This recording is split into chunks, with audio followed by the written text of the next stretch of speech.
These are M16 rifles, property of U.S. government. Along the border with Afghanistan, Pakistani Taliban militants are showing up with weapons that were made in the USA. And it's manufactured by FN?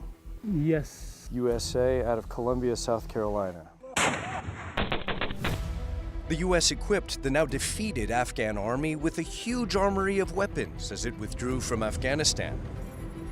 And some of those U.S.-made guns now appear to be arming the newest generation of jihadi militants. We're headed over to this plane over here. It's a Pakistani military Cessna. And that's how we're getting to fly over parts of northwest Pakistan that have historically been very, very dangerous. The Pakistani military is showing off mineral wealth it says is buried deep beneath these mountains. Valuable deposits that could be worth trillions of dollars. The U.S. wants to get in on this game.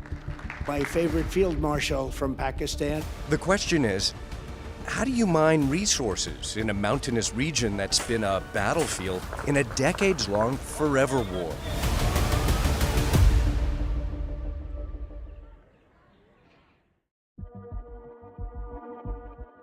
This is part of why it's been so difficult to battle the insurgency, because it's very hard to control these peaks. Okay, we've landed here in South Waziristan in Wana. The army loads me into an armed convoy. We pass truckloads of heavily armed soldiers returning from patrols and arrive at the aftermath of a recent truck bomb.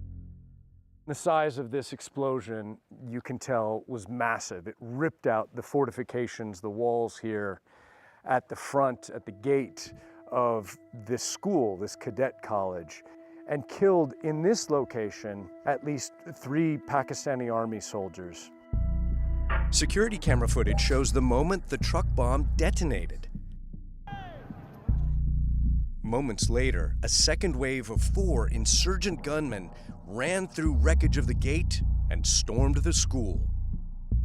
These steps are still splattered with the blood of a school cook and a waiter who were both killed, gunned down in the initial assault.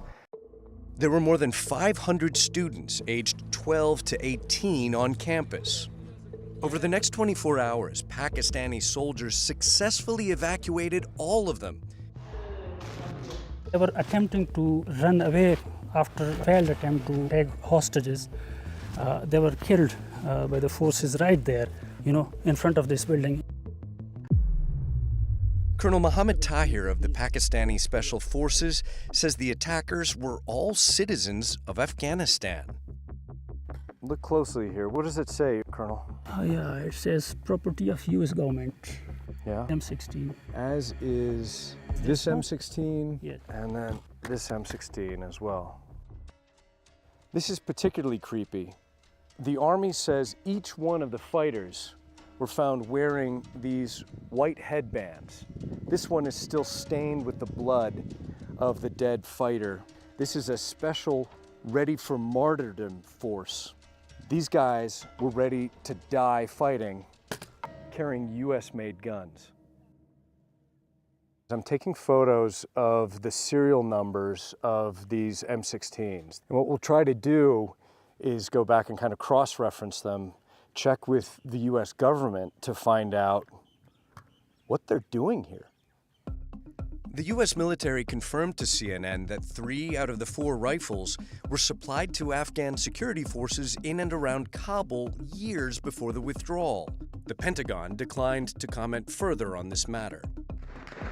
The war between governments and jihadists along the Afghan-Pakistan border has been going on for decades. What is new is the recent appearance of US-made weapons in the hands of Pakistani Taliban militants in their propaganda videos. The Pakistani Taliban is an independent entity with deep links to the Afghan Taliban.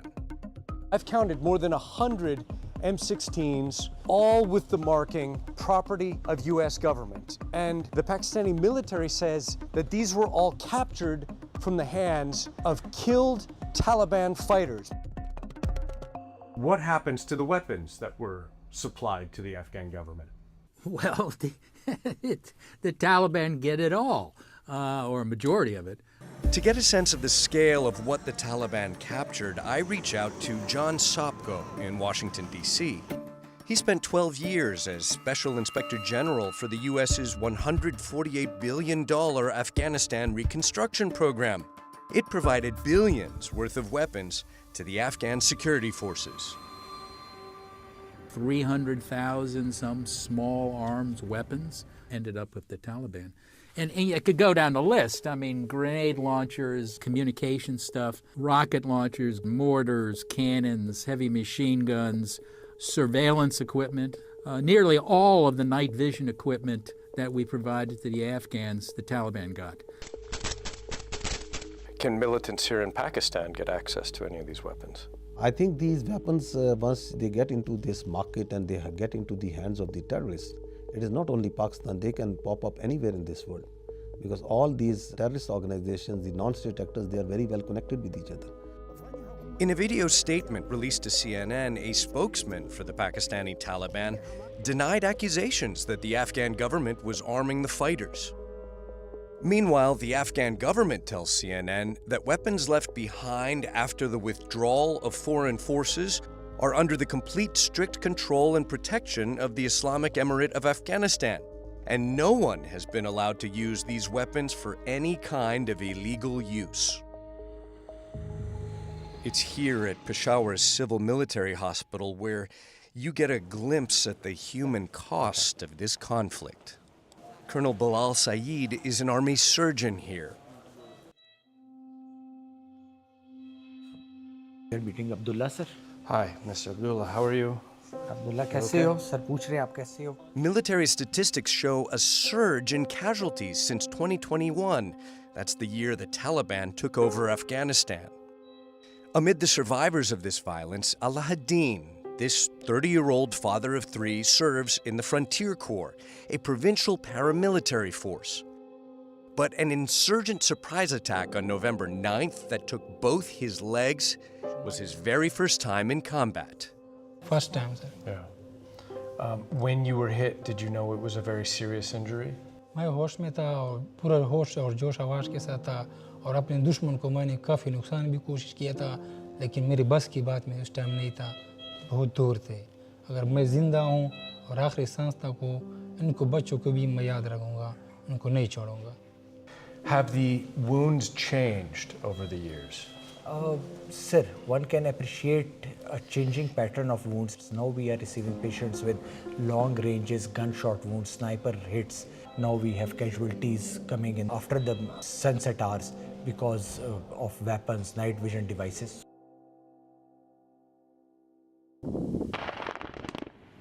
There's another factor that could dramatically change this forever war, and that's the growing global race for valuable metals, some of which are believed to be buried under these mountains. In about a year from now, we'll have so much critical mineral and rare earths that you won't know what to do with them. The Trump administration is actively looking for new places to find these resources as it seeks to break China's virtual monopoly on some of these materials. In December, the U.S. Embassy in Islamabad announced a $1.25 billion investment in a Pakistani copper mine. We look forward to seeing further agreements between U.S. companies and their Pakistani counterparts in the critical minerals and mining sector. The Pakistani government estimates it's sitting on trillions of dollars worth of critical minerals, including lithium, cobalt, gold, and copper.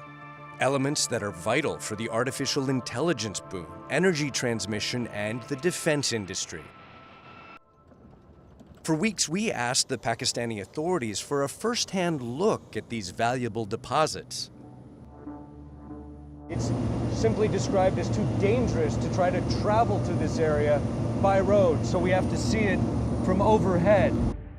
The Mohammed Khail copper mine is located in the turbulent North Waziristan region. It's just 10 kilometers, around 6 miles from the Afghan border. This is part of what's so crazy about the situation right now. You've got valuable deposits of metals like copper that are being mined right now but they're being extracted in areas where Islamist insurgents had been active for decades. The Pakistani government has placed great hopes that a global rush for copper and other critical minerals could transform the economy, but there's a possible spoiler: the recent eruption of hostilities between the Pakistani government and the Taliban government in Afghanistan. Did Pakistan bomb Kabul? Yeah, we did go into Afghanistan. That's a startling admission from Pakistan's defense minister. He admits he celebrated when the Taliban took over Afghanistan in 2021. But now he accuses the Afghan government of arming the insurgency in Pakistan. They are like Siamese twins, you know. But are some of the Taliban officials that have been fighting with Pakistan some of the same people who used to live and take shelter here? Yes, that's correct, you know. They still have properties over here. They still have some of their second or third families over here in Pakistan. Is that the definition of blowback? Yeah, I think so. Pakistan may now add itself to a growing list of governments that have miscalculated in Afghanistan, a war-torn country often referred to as the graveyard of empires.